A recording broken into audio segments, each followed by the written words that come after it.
જય શ્રી કૃષ્ણ મિત્રો, સ્વાગત છે તમારું અમારી યુટ્યુબ ચેનલમાં। કેરળના એક મથકમાં 70 જેટલા વિજ્ઞાનીઓ કોઈક મહત્ત્વના પ્રોજેક્ટ પર કામ કરી રહ્યા હતા।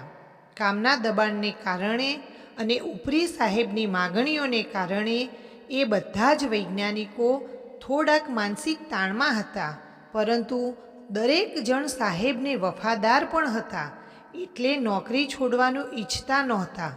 એક દિવસ એમાંના એક વિજ્ઞાની એમના ઉપરી સાહેબ પાસે ગયા અને કહ્યું, અમારા વિસ્તારમાં એક પ્રદર્શન લાગ્યું છે।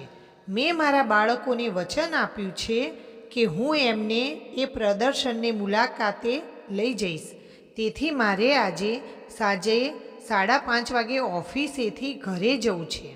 સાહેબે કહ્યું, ઠીક છે, તમને આજે ઓફિસેથી વહેલા જવાની પરવાનગી આપું છું। એ વિજ્ઞાનીએ એમનું કામ શરૂ કર્યું। લંચ સમય બાદ પણ એમણે કામ ચાલુ રાખ્યું હતું। રોજની આદત મુજબ એ તેમના કામમાં એકદમ મશગુલ થઈ ગયા હતા।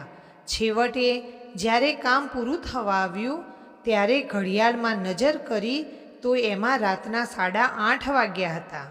અચાનક એમને યાદ આવ્યું કે એમણે તો બાળકોને પ્રદર્શનમાં લઈ જવાનું વચન આપ્યું હતું। એમણે સાહેબનો સંપર્ક કરવાનો પ્રયાસ કર્યો તો ખબર પડી કે એ નીકળી ગયા હતા।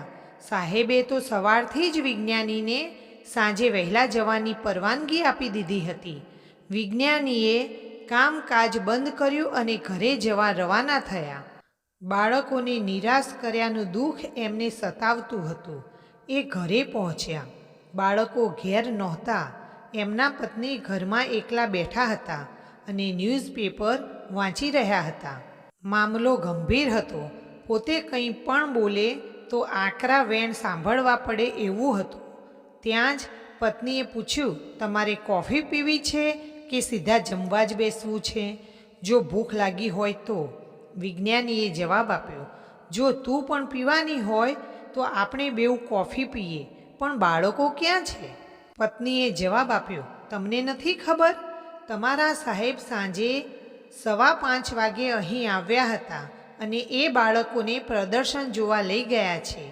હવે બન્યું હતું એવું કે ઘરે વહેલી જવાની પરવાનગી આપનાર સાહેબે પેલા વૈજ્ઞાનિકને સાંજે 5 વાગે એકદમ ગંભીરતાથી કામ કરતા જોયા હતા।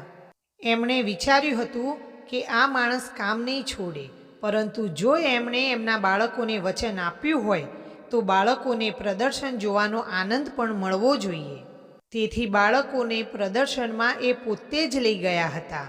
સાહેબ પ્રત્યે વિજ્ઞાનીઓમાં વફાદારીનું ઘડતર આમ જ થયું હતું। કેરળના તિરુવનંતપુરમમાં રોકેટ લોન્ચિંગ મથક થુમ્બા ખાતે કામકાજ વખતે માનસિક તાણ રહેતી હોવા છતાં તમામ વિજ્ઞાનીઓએ એમના આ સાહેબના હાથ નીચે કામ કરવાનું ચાલુ રાખ્યું હતું। હવે તમને સવાલ થશે કે એ સાહેબ કોણ હતા? તો એ બીજું કોઈ નહીં પણ મહાન aerospace વિજ્ઞાની Bharat Ratna doctor APJ Abdul Kalam હતા। અબ્દુલ કલામ સાહેબની આવી હતી મિશન સાથે માનવતા। મિત્રો, જો તમને આ કહાની ગમી હોય તો વિડીયોને લાઈક શેર કરી ચેનલને સબસ્ક્રાઈબ જરૂરથી કરજો। જય શ્રી કૃષ્ણ।